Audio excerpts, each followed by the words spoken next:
À 30 preview. 22 jours. 22 jours. En direct de la campagne. C'est pas beaucoup. C'est pas beaucoup. Ouais, j'avais pas de bob, mais j'ai trouvé ça. Qu'est-ce que t'en penses? T'es magnifique. Ça bien. Ouais. T'as vu, on peut même mettre un casque en dessous. Hein. C'est magnifique. C'est bien fait, hein, ces petits chapeaux. Hein. Moi, j'ai respecté l'habit. Hein. Chaque année, vous savez, c'est ce bob extraordinaire filé par la prod. Merci Léonce. Un petit switch Châteauroux, moi. On a fait péter Châteauroux parce que c'est la campagne qui vous gagne. Installez-vous tranquillou, c'est notre preview préférée. C'est celle des Pacers. Alex, j'ai envie de mettre tout de suite l'ambiance sonore.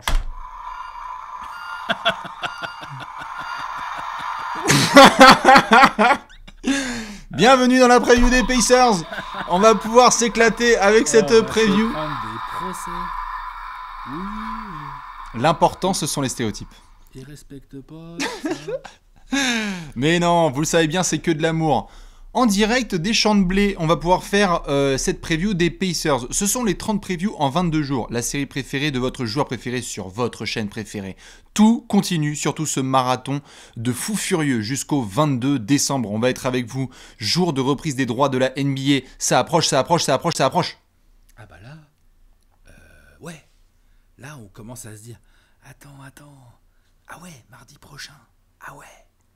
C'est chaud quand même, hein. Ça approche là. Hein. D'ici quelques jours, on aura des matchs tous les soirs et des matchs qui comptent, puisqu'on sait qu'en même temps, en période de pré-saison, il y en a certains qui s'excitent de fou. Oh oui, là, la pré-saison, c'est normal. En plus, là, vu c'est la péricube.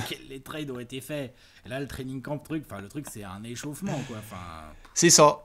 Et donc, du coup, vous le savez, les informations avant chaque début de vidéo, c'est vous rappeler que l'actualité continue sur le site de Trash Talk, trashtalk.co, que vous pouvez déjà vous échauffer sur la Trash Talk Fantasy League avec quelques pics venant des Pacers, notamment Sabonis et peut-être Oladipo. Brogdon a été une option par le passé. Parfois, ça pouvait apporter des pions. TJ Warren aussi. Options. Tout à fait. Envoyer du bucket certains soirs du best pick. On fait la bise, allez, on skie à la prod. Et nous, comme d'hab, vous le savez, on doit tout de suite commencer avec un coup d'œil dans le rétroviseur. Cette petite chose que tu accroches comme ça au cou de la vache. C'est quoi ça? Ce qui se passe Non, c'est pas bien ce que j'ai dit. Si, c'est à l'oreille. C'est quand tu mets un morceau de glace derrière l'oreille de la biquette et derrière tu peux voir ce qui se passe. Que vois-je dans le coup d'œil dans le rétro? Eh bien, une saison très intéressante de la part des Pacers. On a eu l'arrivée de Malcolm Brogdon. On a eu des tests faits autour de Domantas Sabonis. Incroyable modification au niveau du modèle de jeu de Nate McMillan. Désormais, ce n'est plus forcément tourné vers Victor Oladipo qui est blessé la première partie de la saison. Domantas Sabonis devient la pièce maîtresse du jeu offensif d'Indiana après une belle prolongation. Il a confirmé tout de suite avec un statut de All-Star. Ouais, non, attends, la saison du fils d'Arvidas. Il a validé le nom de famille. Ah ben c'est ça, c'est-à-dire qu'on s'est dit, attends. C'est le fils de... Ah bah oui, c'est ça, c'est le fils d'Arvidas. Oui, ça c'est vu. C'est-à-dire que dans cette famille-là, les petits font 2m10. C'est ça. Tout le monde sait bien jouer au basket. Exactement. Voilà. Point barre. Des mains en or. Non, très belle saison de Domantas. Ouais. Qui a oscillé entre le poste 4, poste 5. C'est ça. Il a fait une tellement bonne saison que très vite est venue l'histoire de attends, Miles Turner, c'est un peu relou parce que ça empêche de mettre Sabonis en 5 et tout, enfin tu vois. Ouais, non, c'est vrai qu'il y a eu Il a poussé ce débat direct en fait. Ouais, il y a eu des interrogations, on avait toujours Miles Turner en titulaire aux côtés de Domas, mais après on a vu que les line-up les plus performants c'était avec Sabonis dans cette espèce de rôle. Même si c'est pas Nikola Jokic, mais espèce de point center où il a la balle en haut, il prend des écrans, il lâche des bonnes passes parce que l'autre en vision du jeu, bonjour. Là aussi, il a grandi avec Arvidas, donc il n'y a pas de problème. Il a un peu plus de technique que le pivot moyen quand même. Hein. Tout à fait. Non, il y a tout ce qu'il faut. Donc on a eu une grosse saison de Sabonis pour confirmer la prolongation. On a eu une belle initiative du côté de Malcolm Brogdon avec ce début de saison à la main qui est vraiment très bon. Par la suite, c'était un peu plus compliqué, mais on avait des discussions vers décembre dernier de All-Star. Ouais. On était en train de discuter. On a eu quelques petits trucs sympathiques. On a eu TJ Warren, évidemment, qui a apporté son scoring, récupéré de Phoenix. La petite fristouille avec Jimmy Butler, ma foi. Mais globalement, Alex, j'ai envie de dire, impossible de parler du coup d'œil dans le rétro des Pacers sans dire l'affaire Oladipo. Aïe.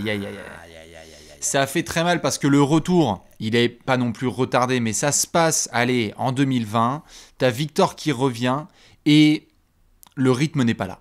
tu sens que le retour, il est compliqué pour Victor. Et puis, je veux pas faire mon pessimiste, mais elle est pas finie, à mon avis. Ah bah tout à fait, En bien plus, sûr. Ah bah bien sûr. là, on est en mode rétroviseur, mais après on va être en mode boule de cristal. Ah ouais. Attention. Mais oui, en mode rétroviseur, t'as complètement raison. Genre, depuis cette blessure au genou, tout est compliqué pour Toto Oladipo. C'est chaud. C'est chaud et combien de fois on a vu dans des franchises NBA comme ça, notamment des dédicaces, certains de Sacramento s'en souviennent à l'époque quand Chris Webber se blesse et que t'as Brad Miller qui fait des dingueries et donc t'es obligé de changer ton effectif. Le retour se fait pas forcément de manière très fluide. Quand Victor Oladipo revient, ben t'es pas forcément la première option mec et t'es pas forcément celui à qui on va donner les ballons et vu qu'on est en train de bien tourner avec Sabonis et qu'on est en train de bien se positionner à l'Est, et ben compliqué quoi. Surtout quand tu reviens et que t'es pas prêt. Ah bah bien sûr. T'es pas prêt. C'est pas de ta faute. C'est parce que c'est comme ça. Ah ouais. Mais t'es pas prêt. T'es un peu hors de forme. T'es un peu hors rythme. Tu n'es plus le Toto Oladipo tout bondissant avec un premier pas de grand malade C'est ça. qu'il y avait avant. Bien Qui sûr. avait fait de Indiana la darling de la saison précédente. Tout à fait. Bien sûr, premier tour face aux Cavs, Oladipo Attention. versus LeBron, tout à fait. Magnifique. Ouais. Là, tu n'as plus ce joueur-là. Donc Nate McMillan. Parce qu'à l'époque, c'était encore Nate McMillan, on va en parler. On va en parler. Ouais. Mais Nate McMillan, il n'a pas le choix, en fait. Bah non. Le ballon, c'est Sabonis Brogdon. C'est Et ça. Oladipo, bah, on essaye de le ramener petit à petit Ouais. dans la rotation, et notamment dans la rotation des joueurs importants, quoi. Parce qu'en Bah fait, limite, à un moment, honnêtement, t'es derrière TJ Warren dans Les options offensives. Dans les options offensives très claires, ouais. On se disait Victor Oladipo, c'est Victor Oladipo d'Orlando, parce que là, je comprends pas, là. C'est pas du tout le All-Star indiscutable dont on parlait. Dans la discussion des meilleurs arrières au monde, on était là genre, oh putain, attention, chaque semaine qui passe, Oladipo chute dans la liste des arrières. On avait le bon début de saison de Jérémy Lamb, autre point noir des Pacers, cette blessure terrible pour Jérémy Lamb, qui doit quitter le groupe alors que ça démarrait très très bien. Il apportait bien, hein, Jérémy. En fait, exactement, il a été bon, il a été complètement cassé dans son élan, là, vraiment, c'était badant comme blessure. Ouais. Mais t'as raison, parce que, enfin, t'as raison, tu mets le doigt sur un point très important, donc Oladipo, blessure, dur de revenir, Jérémy Lamb, blessure qui se fait casser dans son élan, à la bulle, t'étais sans Domantas. Ah, bien sûr. À cause d'une blessure. Ah oui, tout à fait. Non, ils n'ont pas été épargnés. Genre, franchement, les Pacers, pas de peau là-dessus. Non, clair. Du coup, je crois qu'on peut le dire, la bulle d'épaisseur, c'était quand même pas ça. Non, TJ Warren. Alors, quand même, la fin de la régulière, c'est-à-dire quand TJ Warren arrive dans la bulle et commence à planter des 40, des 50 et qu'on est là à savoir si le duel de la bulle, c'est vraiment Devin Booker versus TJ Warren, on l'a commenté en direct. Warren Nico. Tout à fait. On a quand même fait un Pacers Suns sur cette chaîne et c'était un main event. Hein, c'est clair. donc quand même. Mais je dirais, tout à fait. Je dirais que le début de la bulle était hyper intéressant parce que TJ McConnell, TJ Warren, on essaie de faire jouer différents joueurs et ça peut aller. Mais à partir du moment où les playoffs démarrent, désolé, face au Heat, ça ne passe pas. Et on y voit notamment les limites de McMillan et de ce groupe sous McMillan, où en fait on se dit, bon, il y a une page à tourner quand même. En fait, on a vu pas mal de limites. On a effectivement vu celle de McMillan. On a vu celle de ces Pacers sans un grand Victor Oladipo. Ah ouais. Il était trop frustrant, Victor. Malcolm Brogdon, c'est Malcolm Brogdon. C'est pas Kyrie Irving. Oui, c'est pas Damian Lillard. C'est Malcolm sûr. Brogdon. C'est un excellent joueur de basket, très propre au tir, capable de faire pas mal de choses sur un terrain. Il défend plutôt bien, Malcolm Brogdon. Bien sûr. Tu vois, il peut tout, mais quand faut élever comme ça et pas se faire déboîter par un Goran Dragic, il a pas réussi, Malcolm Brogdon, en fait, tu vois. Bah bien sûr, il y a certains soirs en fait où t'as des soirs où t'as un Malcolm Brogdon incroyable de propreté qui peut taper dans les 30 pions, les plus de 10 passes et c'est absolument fou. Quand tu l'as là, tu dis waouh, le contrat il est justifié totalement.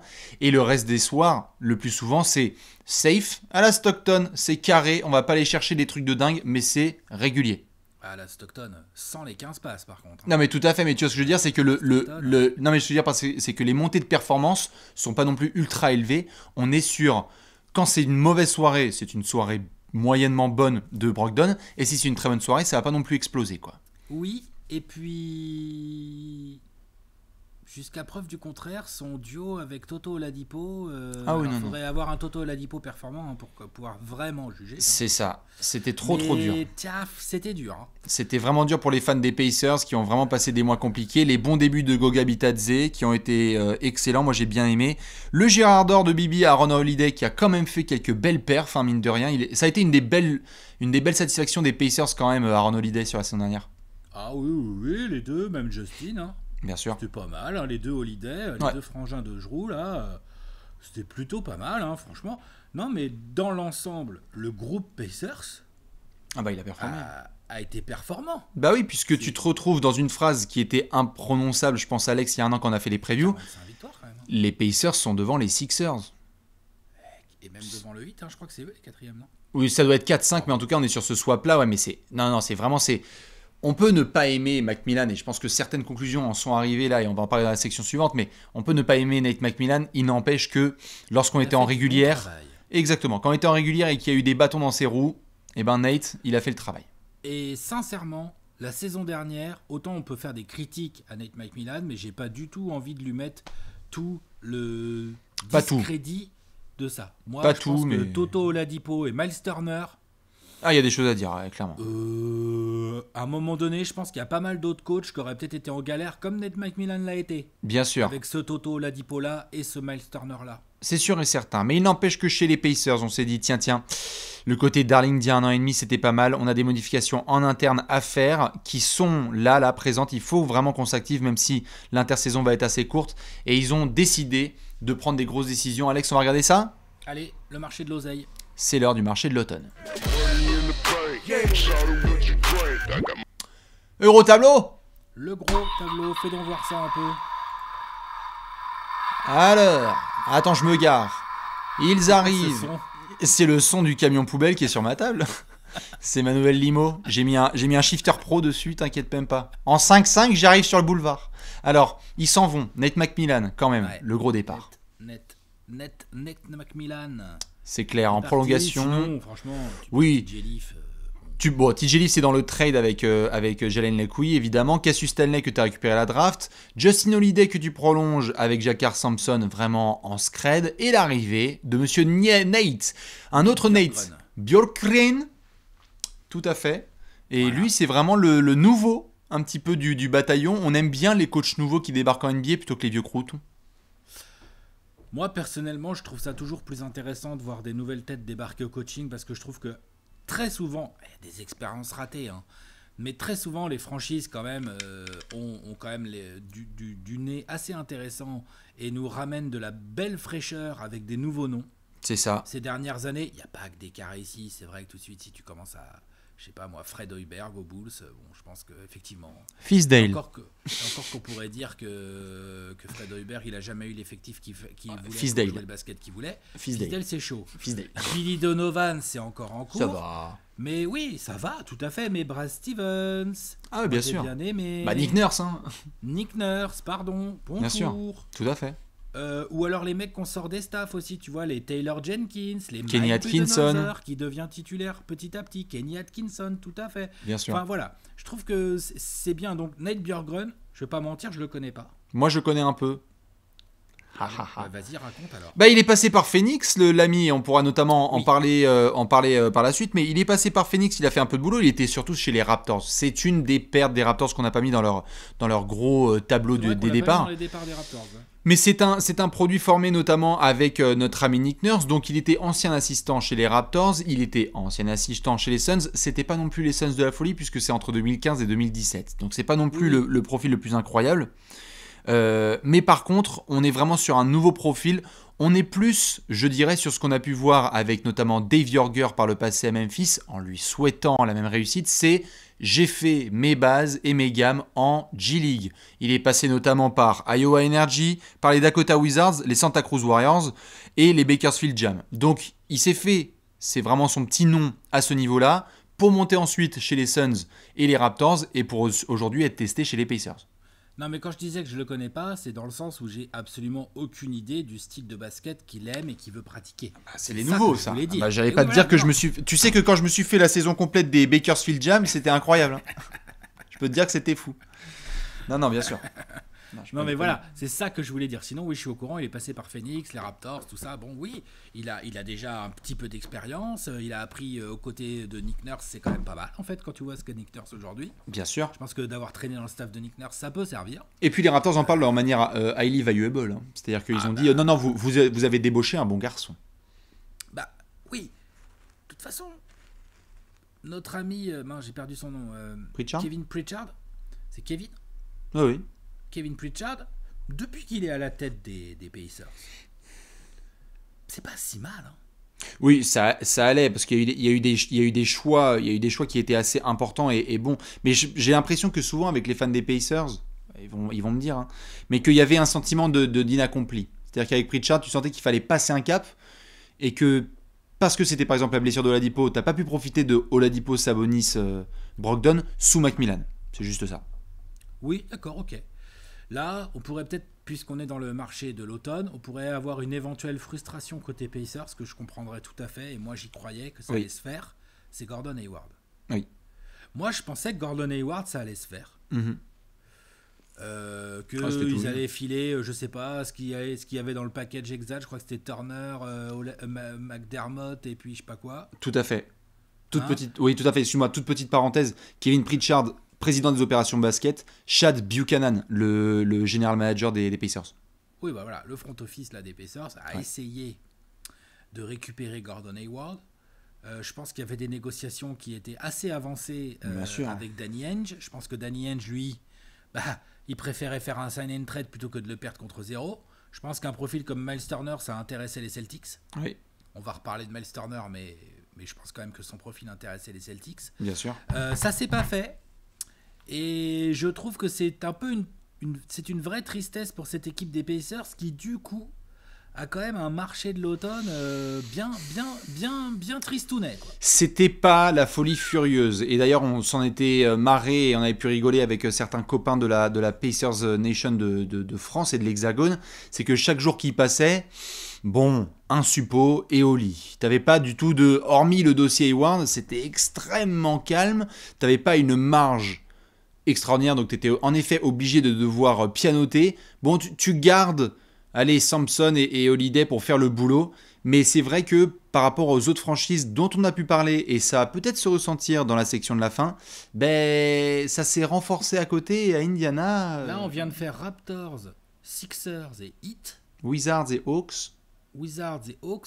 Eux, ils ont plus bougé au mercato d'hiver. Ah, ça s'est renforcé, ouais, très clairement.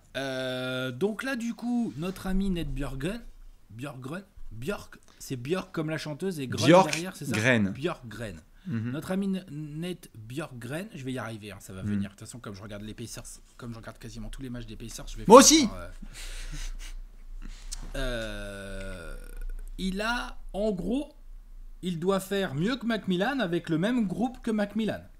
Il y a un peu de ça, en espérant que lui puisse profiter d'un effectif à 100%. Ah oui, clairement, c'est ce qu'on lui souhaite. Hein, ça fait la grosse diff, tout à fait. Oui, un effectif à 100% et tout le monde content. Exactement. C'est tout ce que je veux dire. Comme on dit en Suède, Björkgren. On lui souhaite bon courage. Et évidemment, on va regarder ça tout de suite dans le 5 majeur.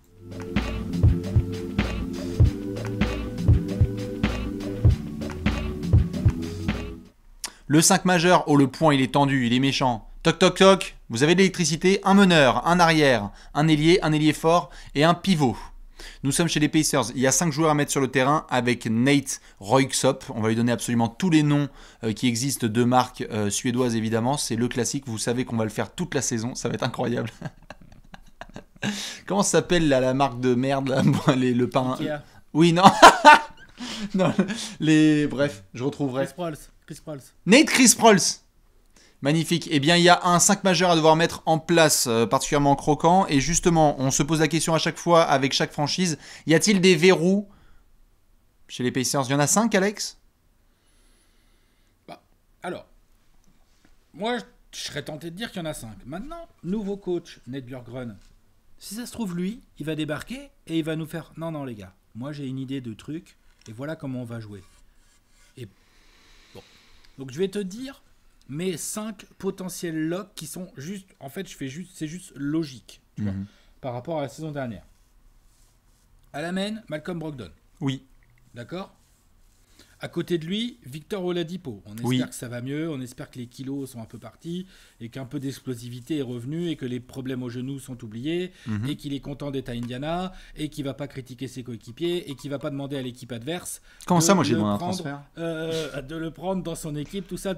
Hein. Il y a pas mal de choses à gérer et puis qu'il va pas dire un truc pour changer d'avis la semaine d'après, tout ça. Bon, bref. Mais attends, j'ai jamais dit à des adversaires.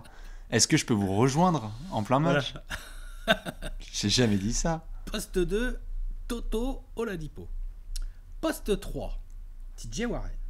Oui. Poste 4, Domantas Sabonis. Voilà. Et poste 5, Miles Turner.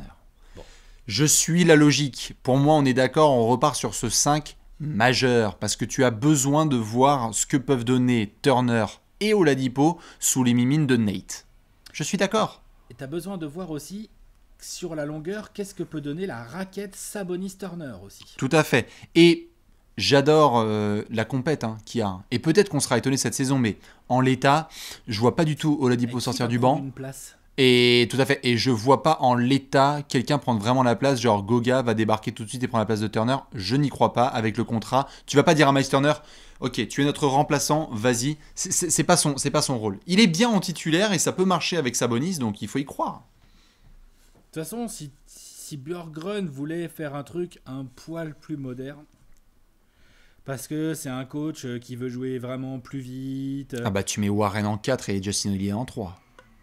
Voilà. En fait, Turner, il laisserait sa place, mais pas à Goga Bitadze. Non. Il laisserait sa place à un ailier, en fait. Tout à fait. Et t'as Sabonis en 5, et puis tu te démerdes avec ce jeu, mais qu'ils appliquent souvent en milieu de premier quart-temps, en fait. Oui. Comment ? Mais bonne chance pour défendre. Ah ouais, bien sûr. Mais par contre, effectivement, ça peut être des options. Donc c'est dans ce sens-là que je ne connais pas Nate Björkgren. On va voir ce qu'il va proposer. On va voir ce qu'il va mettre en place. On sait que les nouveaux coachs, ils aiment bien aussi marquer leur territoire.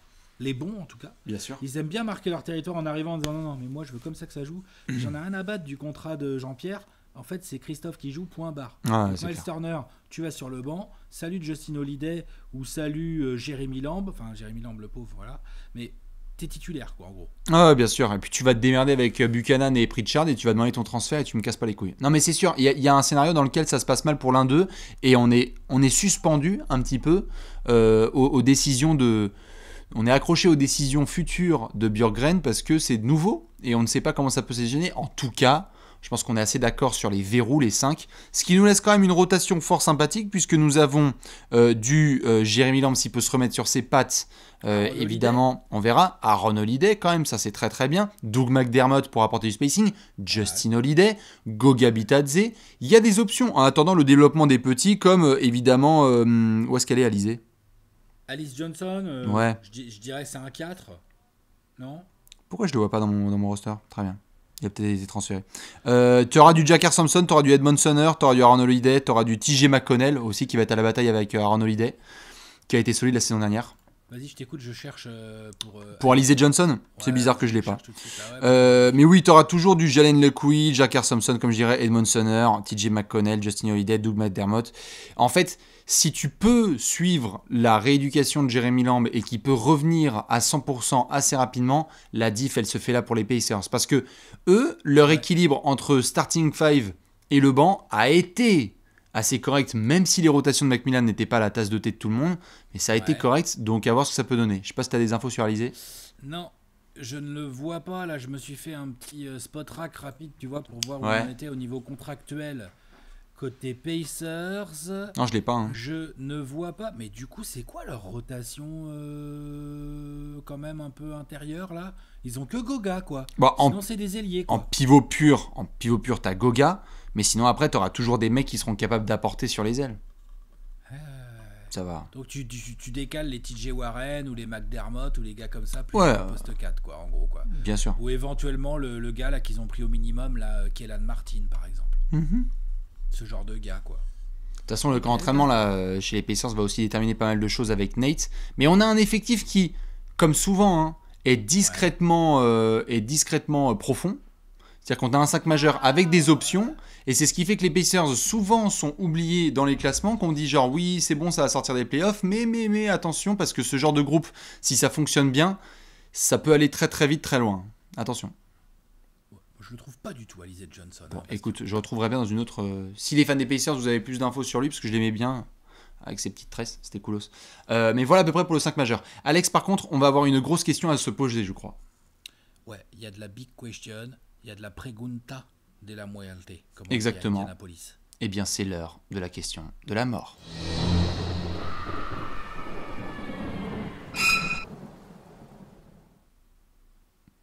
La question de la mort. Quelle est-elle, cette belle question? La question de la mort. Il y en a deux dans cette grande question de la mort. Et je vais commencer par le premier axe, puisque nous avons un nouveau coach et que nous avons des joueurs qui ont besoin de trouver leur place et leur rôle. Je fais le petit descriptif rapide qui nous mène à la question de la mort. Domantas Sabonis, All-Star, pièce maîtresse de ce qui s'est passé récemment. TJ Warren, incroyable dans la bulle, très fort attaquant. Victor Oladipo, franchise player, crier, décrier, ce qu'on veut, il y a encore 1 an et demi. Quelle est la hiérarchie chez les Pacers cette saison? Comment peut faire Nate Bjorkgren avec ces cas-là? La hiérarchie. Ouais. Quel style de jeu, quelle hiérarchie? Parce que là, on change de coach. En fait, la hiérarchie dépend un peu peut-être du style de jeu que tu veux pratiquer, non? Ah mais tout à fait. Mais donc il y a forcément des gens qui vont être mécontents.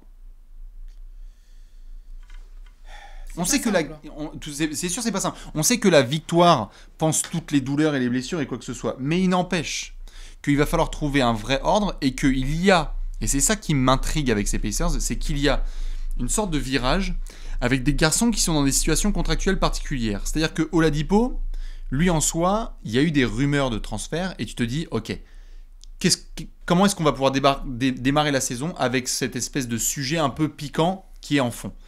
Sabonis, il arrive, il a ça. Miles Turner t'en parlait. Est-ce qu'il a envie de se satisfaire de ce rôle-là ou demander un transfert? On en parle depuis des mois. Bref, il y a des interrogations. Alors, Oladipo, déjà, non seulement il y a eu des rumeurs et tout, transferts, tout ça, mais en plus, je veux bien voir quelle gueule ça a dans le vestiaire. Parce que si Ah ouais, c'est ça. Les coéquipiers, il n'y a peut-être pas juste des rumeurs de transfert, il y a peut-être des coéquipiers qui sont juste pas contents, en fait. Bah ouais. Ça, on sait pas trop. On va peut-être le voir petit à petit. Mais il faut faire vachement gaffe à ça. Bien sûr. Du coup, est-ce que si t'es nouveau coach, donc Nate Bjorkgren, t'arrives là-dedans, mettons ta philosophie de jeu, t'as envie que cette équipe, elle soit défensive, par exemple. Parce que t'as appris avec Nick Nurse, et Nick Nurse, il met de la grosse défense en place avec les Raptors et tout et tout. Tu arrives chez les Pacers, tu as du matériel. Bien sûr. Tu as du matériel. Ouais. Et tu vas dire à tes gars, moi je veux qu'on défende dur. Regardez, avec les Raptors, avec Nick Nurse, on faisait comme ci, on faisait comme ça, on switchait comme ci, on switchait comme ça. Et j'ai tous les playbooks de Nick Nurse défensifs. Et voilà les gars, ce qu'il faut regarder comme vidéo, patati patata. Ok. T'as Brogdon Oladipo sur les lignes arrière. Franchement, quand les deux sont en forme, tu peux défendre avec ça. Ça défend très d'accord, bien. Ouais, bien sûr. Et même les joueurs sur les autres postes peuvent vraiment tout à fait. TJ Warren, c'est pas un spécialiste défensif, mais il est capable de faire des efforts corrects. Sabonis a fait des gros progrès. Exactement. Miles Turner, c'est pas un défenseur de ouf, mais c'est un excellent contreur. Moi, je trouve pas que ce soit un défenseur de ouf, par contre, personnellement. Les frangins Holiday, bah écoute, c'est des mecs pareil, pas des défenseurs de ouf, mais ça met du hustle, ça se bat. Justin est un bon défenseur, mais Aaron, c'est un bon défenseur. Aaron, c'est plus il se bat, quoi. Il se bat. Ouais. Mais donc, ça te fait quand même des mecs où tu peux te dire, attends, moi je suis Nate Bjorkgren, bonjour, Macmillan, on savait pas trop. Là, moi je vous le dis, on va pas essayer de jouer forcément trop vite. On va essayer de défendre dur, de bien verrouiller le rebond. Et sur demi-terrain, Sabonis, Brogdon. Principalement. Après, Oladipo, Turner, TJ Warren et tout. Mais donc t'envoies un message direct à Oladipo. Oui. Ok. Oui. C'est quoi ces déclats là? Et puis en plus, franchement, sauf si tu arrives au training camp et que tu vois qu'Oladipo, il pète le feu, il éclate tout le monde et c'est vraiment lui le meilleur joueur de ton équipe, tu vois. Mais là, ça fait combien de temps qu'Oladipo n'est pas le meilleur joueur des Pacers, là? Ça fait 1 an déjà. Ah oui, bien sûr. Non, mais je suis d'accord. Et je pense qu'il y a des fans des Pacers qui sont eux aussi outrés par les rumeurs qu'il y a eu et qui ont le sentiment qu'il y a déjà 8 orteils sur 10 qui sont dehors. Je ne serais pas étonné. Les rumeurs comme ça... Quand c'est une petite rumeur à la con, ok, mais quand c'est autant baqué et qu'il y a autant de gens qui en parlent, c'est qu'il y a forcément... Il n'y a pas de fumée sans feu, quoi. Et donc, sans feu, tout ça, voilà, exactement. Exactement. Donc du coup, je suis d'accord. De là à prendre une décision entre guillemets radicale, évidemment, ça dépendra du camp d'entraînement et de la façon dont Oladipo revient en forme. Parce que j'adore Domantas, Mais si Oladipo il est au max de son max, c'est le meilleur joueur des Pacers. Oui, je suis d'accord. Mais pour ça, il faut qu'il soit au max et qu'il ait envie. Bien sûr.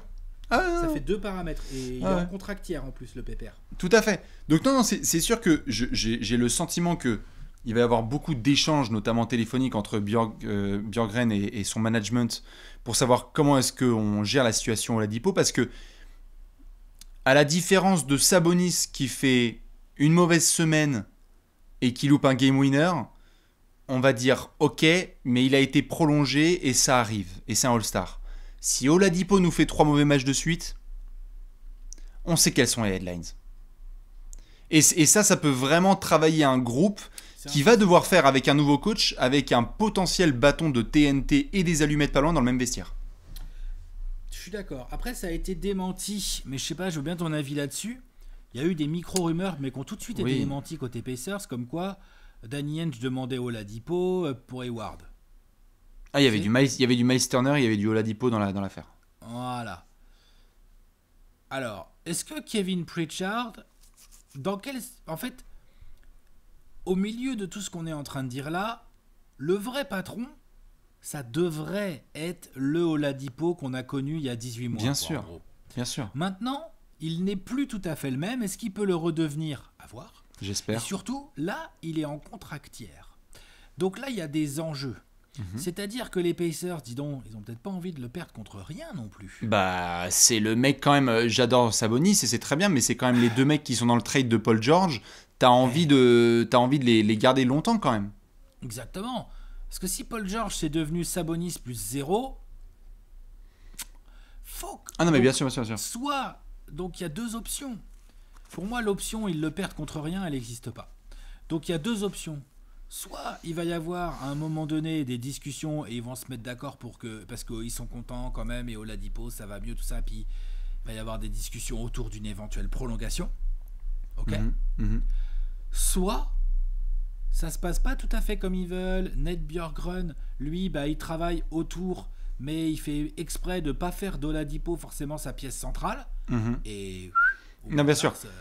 Attention, Kevin Pritchard. Oladipo, ça dégaine. S'il revient, bien sûr. En fait, qu'est-ce que t'en penses? Je te pose juste la question comme ça, après je te laisse la parole. Si Oladipo revient à un niveau potable, un niveau pas trop mal, pas le niveau dégueulasse auquel on l'a vu là sur la deuxième partie de saison 19-20. Ouais. Bon, il est archi tradable. Hein.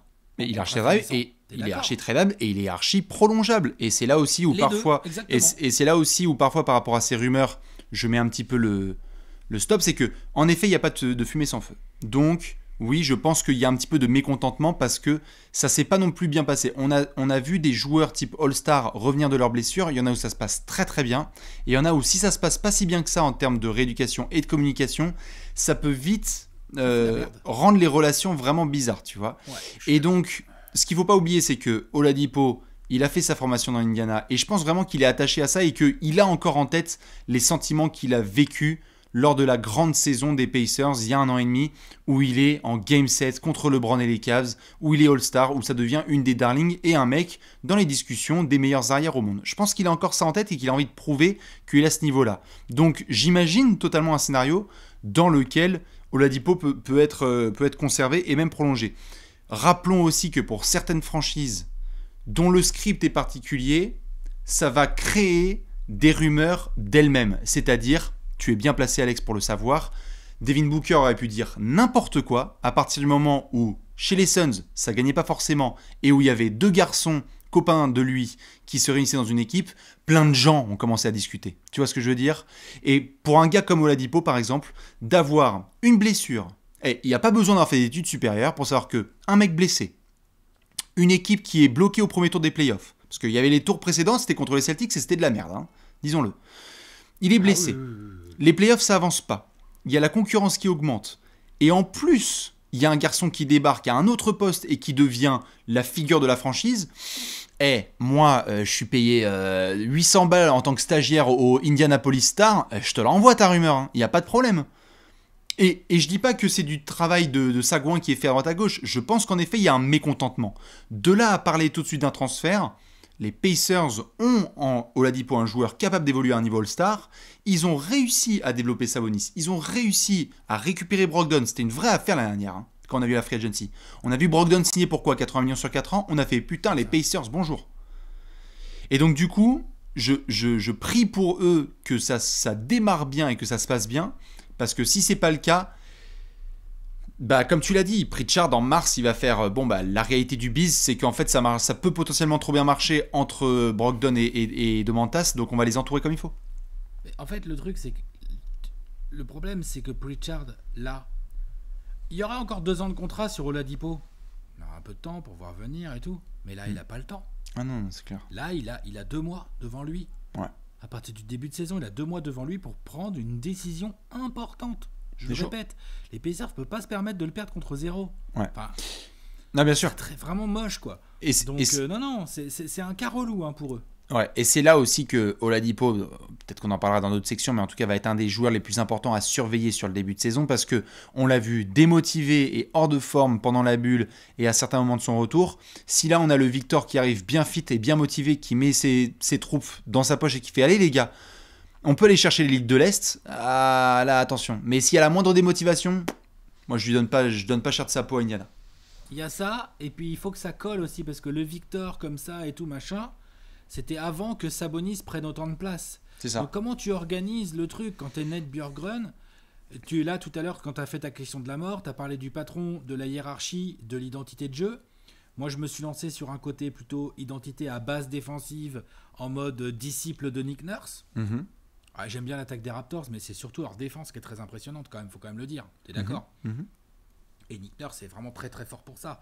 Donc je pense que peut-être que Nate Bjorkgren peut être dans cette continuité-là. Après, encore une fois, je connais pas, j'attendrai pour juger.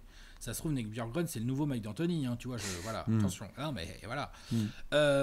Mais donc, en fonction de l'identité de jeu que Nate Bjorkgren va vouloir prôner, ça peut influencer sur le patron. Mais comme tu viens de le dire, si Oladipo arrive, les pecs gonflés, tout fit, que ça explose dans tous les sens et qu'il a besoin d'avoir le ballon, Nate Bjorkgren, il va faire des choses autour de lui. Est-ce que ça, c'est compatible avec Sabonis? C'est en ça que la petite variante... Brogdon, tout à fait. Et Turner, qui veut prendre des tirs. Attention, tu vois. Tout à fait. Et TJ Warren, faut qu'il score. Enfin, bien sûr. C'est en ça que personnellement, la petite variante que je ferais par rapport à ta suggestion, c'est que pour moi, ma base, c'est plus Oladipo et Sabonis dans un jeu à 2. Pour une raison qui est simple, c'est que Brogdon et Warren, en spot-up shooter, c'est quand même autre chose que Oladipo. No disrespect, j'adore Victor, il est capable de rentrer ses shoots à 3 points. Mais Warren, tu le laisses seul dans un corner. Et Brogdon, tu le laisses seul à 3 points. C'est dead. Attends, mais bien sûr, si Oladipo est en forme. Tout à fait. Ah, mais si Oladipo est en forme, je suis d'accord. Moi, je suis d'accord. Mais tu peux aussi très très vite arriver à un Oladipo. Bien sûr. Et là, t'es saoulé. Pritchard qui fait écoute, qui va voir son coach qui fait écoute. Je pense que je vais essayer de le trader. Et son coach qui fait mais attends, il n'y a aucun souci parce que moi, en fait, j'ai envie de jouer avec Brogdon Sabonis. C'est ça. Bien évidemment, on attend les fans des Pacers et votre avis. Ouais, il y a du boulot et ça va être hyper intriguant avec donc ce nouveau coach, Nate, qui va remplacer Nate. Et on attend les fans des Pacers justement en réponse à cette question de la mort. Alex, nous, on a un trophée du peuple à devoir décerner. Exactement. Allez, on y va. C'est l'heure du Gérard d'or. Allez,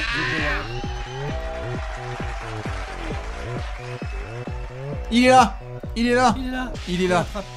J'attrape mon Gérard. Le Gérard d'or. Le Gérard d'or. Fais-moi un joli backflip, Alex. Et alors? Ça va. Oh, c'est propre. Oui, c'est très bien. Je vais le faire comme ça, mon Gérard. Allez, magnifique. En direct de la fête foraine d'Indianapolis, nous allons donc devoir décerner le trophée du Gérard d'or. C'est quoi? Eh bien, c'est simple. Lorsqu'on veut se ramener à la Bankers Life Fieldhouse et regarder les Pacers, il y a un garçon qui va nous faire cliquer sur eux plus que quiconque. Alex, qui est ton Gérard d'or? Mon Gérard d'or cette saison, c'est Domantas Sabonis. J'étais très frustré qu'il soit pas là dans la bulle et de voir à quel point ça a impacté les Pacers. Frustré pour les Pacers, je veux dire. Bien sûr. Au début, je m'étais dit comme ça va donner un peu plus de place à Toto Oladipo offensivement. Bon, on a vu ce que ça donnait. Un peu limité. Donc ça m'a bien frustré parce que je trouve que les Pacers ne méritaient pas ce qui leur est arrivé dans la bulle et notamment au premier tour de playoff où ils se sont fait vraiment déboîter par un... voilà quoi, ils sont arrivés avec une cuillère en plastique face au Heat qui avait un gros couteau de boucher. Bon ils ont rien pu faire, voilà, point barre. Tu vois, genre à un moment donné, tu peux rien faire. Donc Sabonis, je l'attends dans la continuité de la saison qui vient de nous fournir là où il a été absolument magnifique. mais vraiment. Mhm. On l'a comparé à son papa, il le mérite. Je pense qu'il est même plus fort au scoring que son papa. Franchement, je le pense. Il est vraiment doué au scoring, en fait, le gamin. Mhm. Je dis le gamin, mais il a quoi, 23, 24, c'est ça, un truc comme ça? Domantas a 24 ans. Ouais, 24 ans. Bon gros boulimique au rebond. Mhm. 11-12 rebonds, un truc comme ça, de moyenne la saison dernière. De très gros progrès, comme tu l'as dit, en défense. Enfin, des vrais progrès, en tout cas, en défense. Enfin, voilà. C'est plus la passoire du tout début, quoi, on va dire. On le comparait à Enes Kanter il y a 1 an et demi, c'est terminé. C'est terminé, ça. Voilà, c'est ça. Maintenant, on dit, ouais, ça va, il se positionne à peu près et il gobe les rebonds. Ça tient. Donc ça tient. Tu peux imaginer, hein, si tu as un coach qui est... Si Nate Bjorkgren, c'est plus Mike D'Antoni, tu peux imaginer que ce soit le profil de Miles Turner qui l'intéresse pas. Attention, hein. On verra ça. Mais oui, donc j'attends Sabonis parce que ce que j'attends de Domantas Sabonis, c'est que cette saison ne soit pas une saison isolée dans sa carrière. Ah bah non. J'attends une confirmation. Bien sûr. Pourquoi pas d'autres progrès? Mais enfin, on a déjà un intérieur qui est à 18-19 points avec 12 rebonds, 5 passes. Bah déjà, s'il peut tourner comme ça pendant pas mal de saisons, c'est déjà très très bon en fait. C'est déjà un excellent intérieur. Bien sûr. En plus, il a des bons pourcentages au tir. Parce que peut-être à 3 points, c'est pas un grand sniper, mais c'est pas vraiment son jeu. Hein. Sabonis, c'est vraiment une papate gauche qui va bully son adversaire direct. C'est le contact, hein. J'adore la viande. Hein. Ça mange charal tous les jours chez Domantas. Hein. Ah bah ça c'est clair. Hein. Puis il a peur de rien, il a rien à battre. Hein. C'est un beau bébé. Hein. C'est pas un athlète incroyable, encore que t'entends. Ah si, ouais, oh si, putain. Ouais. Non mais quand je veux dire c'est pas un athlète incroyable, je veux dire ça va, Domantas Sabonis, c'est pas comme, je sais pas, Adebayo, quoi. Il nettoie pas l'horloge des 24. Ce que tu veux dire, c'est que c'est pas un extraterrestre. Voilà. C'est un très très bon athlète, mais c'est pas un extraterrestre. Non mais c'est un très bon athlète. De toute façon, des athlètes vraiment dégueux en NBA, honnêtement... Il y en a 2-3. Pas des masses. Ouais, mais il n'y en a pas des masses quand même. Non, Sabonis, très bon athlète, mais je veux dire, voilà, c'est pas l'explosivité même, c'est pas une détente incroyable et tout. Il est beaucoup sur du footwork, de la technique, il est très crafty. Il est capable d'improviser à la dernière minute pour trouver un angle, changer l'angle de son tir, jouer la planche, pas la planche, flotteur, pas flotteur, petit hook. Il a vraiment une technique et une palette technique absolument incroyable. Il peut partir tête de raquette, poser un dribble ou deux et aller au cercle, ou il peut prendre à mi-distance. Enfin, il lâche bien les ballons. Enfin, c'est vraiment un joueur que j'adore. De toute façon, je les adore. Ces intérieurs Balt ou Balkan, là, moi, je les adore. Ils me font kiffer. C'est des joueurs incroyables. Tu sens que c'est une formation basketballistique où on leur apprend d'abord à jouer au basket et ensuite à être des grands athlètes. Ça se voit dans leur jeu. Donc, ouais, non, j'attends une confirmation. Et je pense que c'est très très très important pour les Pacers en plus. Il est important maintenant, Sabonis. Ah bah ça y est, hein, maintenant il est fondamental dans leur réussite et c'est en train de ne faire que confirmer le trade contre Paul George, qui reste évidemment un élément de punchline assez régulier venant de la part des Pacers. Mon Gérard Dor, puisque nous sommes sur un secteur intérieur, on va s'occuper des éboueurs. Après avoir vu Alex nous parler de donc Monsieur Domantas Sabonis, je vais partir sur Goga Bitadze, le Gotaga, comme vous voulez. En gros, déjà j'adore le personnage, j'adore le joueur, le potentiel, etc. Ce côté lui aussi hyper robuste. Évidemment, on n'est pas au même niveau que Sabonis, mais juste hyper robuste, capable de shooter un petit peu à distance, d'aller à la mine et de se coltiner certains gros et de monter au contre. J'aime bien ce qu'il apporte en tant qu'énergie, en tant que personnalité et en tant que joueur à potentiel chez les Pacers. Il n'a pas eu un énorme temps de jeu l'année dernière, c'était que 9 minutes. Et il a essayé de catch-up, comme on dit. Il a essayé vraiment de se faire au rythme NBA avec des minutes assez irrégulières. C'était compliqué. Par contre, ce qui est sûr et certain, c'est que Miles Turner, les histoires de transfert depuis quelques mois, ça commence à faire beaucoup. Je serais le premier étonné si Miles Turner fait encore toute une saison au poste de pivot chez les Pacers et en titulaire notamment. Derrière, on vient de le faire notamment dans le, si je dis pas de bêtises, le marché de l'automne puis le 5 majeur. La rotation au poste de pivot, c'est pas non plus une dinguerie. Il existe un scénar dans lequel derrière Domantas Sabonis, le deuxième intérieur direct. Par la suite, ça devient Goga Bitadze en fait. Il faut qu'il dire que juste te pose une question comme ça, tu peux rebondir dessus. Tu voudrais dire que ça traderait potentiellement Turner Et ça ramènerait pas vraiment d'intérieur dans le trade. Pas sûr.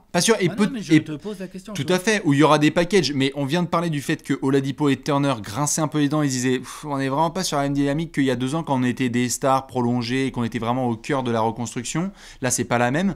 Ça peut changer au cours de la saison. Et ça se trouve, Bitadze va se retrouver loin derrière un Turner qui va être vachement bien responsabilisé par son nouvel entraîneur. Mais, dans les faits, au moment où on tourne cette vidéo, il y a cette incertitude autour de la suite de Miles Turner. Il y a eu plein de rumeurs de transfert dans tous les sens. C'est un contrat qui est assez transférable aussi, Miles Turner. C'est 18 millions la saison pour de la défense et du shoot à 3 points.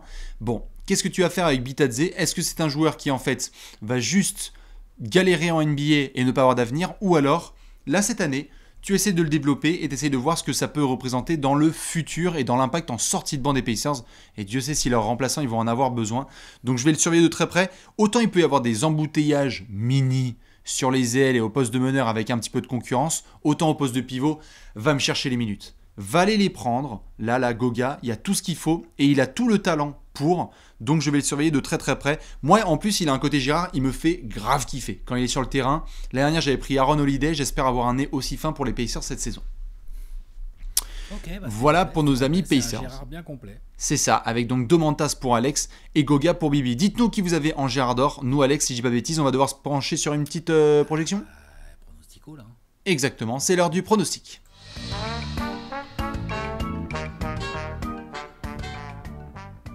Pronostic time. Pronostico. Vous le savez, dans cette section, c'est très simple. On a des petits paris à vous présenter. Dont un avec les poteaux de Parions Sport. Alex, est-ce que tu es prêt ? Allez, vas-y, fais péter. Qu'est-ce qu'on a là ? Attention, je préviens. Ouais, vas-y, fais voir. Les Pacers qualifiés en playoff, c'est à 1,50. C'est garanti, quoi. D'accord. Je suis pas d'accord. Bah... 1,50, ouais.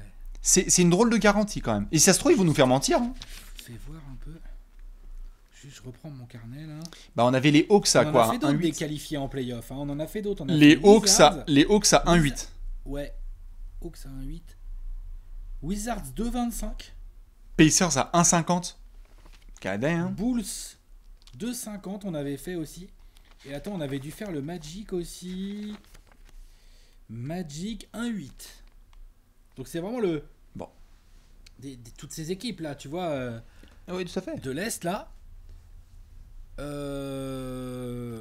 Ok, donc c'est assez intéressant parce que ça démontre une certaine confiance dans la capacité d'Indiana. Je répète, hein. C'est bien qualifié en play-in. Ah oui, c'est aller jusqu'au bout. Non mais je le répète parce que... tout à fait. Play-in tournament et compagnie, on le sait. Ça veut dire qu'au premier tour de play-off, tu joues. Ça veut pas dire que tu finis dans les 8 de Non, tout à fait. De la saison régulière. Il faut que tu passes le play-in tournament. Exactement. Qu'il va y avoir l'équivalent en sel de l'océan Atlantique. Qui va avoir la guérande qui va se desserver sur toute la NBA. Et que ça va être incroyable. Chaque fois que j'en parle, ça se trouve, c'est les Suns qui vont se faire fumer, ça va m'énerver. Mais bienvenue sur Injustice FM. Je suis quand même mort de... Voilà, c'est ça. Ça va être incroyable. Je vais lancer un compte Twitter. Ah non, mais ça va être incroyable. Ça va être, je sais pas, mais ça va être n'importe quoi. Franchement, c'est sûr que ça va être n'importe quoi. S'ils sont à 1,50, hein, les Pacers, hein, c'est donc une belle garantie. C'est vrai qu'en saison régulière, ça produit les Pacers, donc ils vont être dans la bataille, ça c'est sûr et certain. Maintenant, aussi garantie, j'avoue, j'étais étonné. Il y a de l'incertitude quand même là. Hein. Tout à fait. Est-ce que tu as un over-under ? Ouais, j'ai un over-under, il est à 39,5. D'accord. On va en parler. Est-ce que tu le trouves bien calibré ou pas ? Tu verras. tu verras. Dans la section qui arrive. Pour le titre, 98. Bon, en tout cas, c'est une belle année. C'est pour 98. l'anecdote. Tout à fait. Elle est magnifique. 98 pour le titre, on est bon. Alex, tu le sais. Est-ce que tu es prêt ? Oui. Magnifique. Eh bien, vous le savez, vous aussi. Sur cette section, Alex aura 24 secondes. Et ensuite, ce sera à Bibi de le faire pour présenter la saison des Pacers. On est prêt. On est chaud. 3, 2, 1. Les frères Davis. J'aurais mis 34 wins aux Pacers. C'est beaucoup moins que l'année dernière, je sais. Je pense qu'ils sont les perdants de cette intersaison cette année. Je pense que les Hawks, les Wizards, les Sixers, le Heat, les Raptors sont encore au-dessus. Et les Hawks et les Wizards sont dans le même package, mais ils se sont bien renforcés. Je pense que le nouveau coach a du boulot. Bastien a parlé de Turner. Moi, j'ai parlé de Oladipo. Il y a de l'incertitude. Attention, je ne sens pas trop cette saison. Maintenant, chapeau, Bob. Il nous faut mentir à chaque fois. Donc allez-y, faites-vous plaisir. 34 wins pour moi. Je crois que ça les mène 9e, donc dans le play-in. Est-ce qu'ils iront en play-off à l'issue de ce play-in ? Je sais pas. Magnifique horloge des 50. Le sel. Allez, Le allez-y. sel. Allez-y, le sel et l'essence, évidemment, pour mettre dans le tracteur. Et bien, c'est parti. 3, 2, 1, top. Je l'ai mis aussi 9ème. Je sais plus si j'ai mis 32 ou 33 victoires. On verra sur le gros tableau. Ce qui est sûr et certain, c'est que les Pacers doivent nous faire mentir, comme chaque saison. À chaque fois, on les met trop bas, ils vont être trop hauts. Mais, cette fois, c'est pas Nate McMillan qui est au coaching. Je veux voir ce que Nate Burgen va faire. Pour peu que l'affaire Oladipo s'envenime un petit peu, c'est le genre de bordel qui peut te flinguer un vestiaire. Une saison avec 50% de victoires à peu près, c'est déjà bien. Un peu en dessous des 36 victoires, c'est donc 32 victoires. On se bat pour le Play-in Tournament. Et bon courage pour passer les Bulls, les Wizards, les Hawks, ou bien évidemment les Cavs, hein, puisqu'on les attend dans le Play-in Tournament. Quoi? Non, c'était pour rigoler. C'était le 3. Ah, pardon. On va vous montrer le gros tableau. Ça, par contre, ça rigole pas du tout. Boum! 32 victoires, voilà, je leur ai mis les Pacers. Faites-nous mentir, là, Indiana, là. Je sais qu'on va encore se taper. Je sais, je préfère le dire. Je sais qu'Indiana va finir devant Atlanta, et puis merde. Voilà. Franchement. Toi, pas du tout. Toi, on verra. Ben, si, moi en fait c'est les Wizards qui m'ont foutu un peu le bordel dans mon ventre mou play-in de l'Est.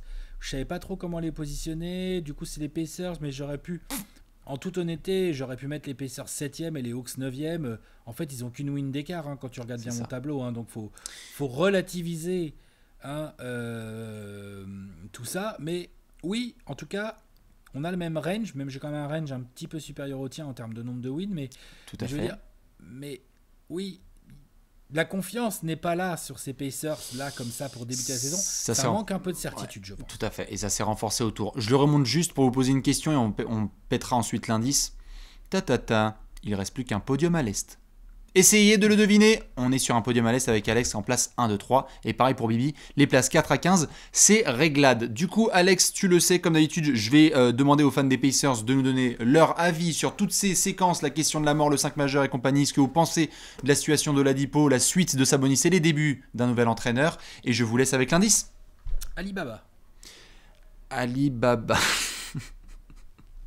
Magnifique, ok, non, très bien.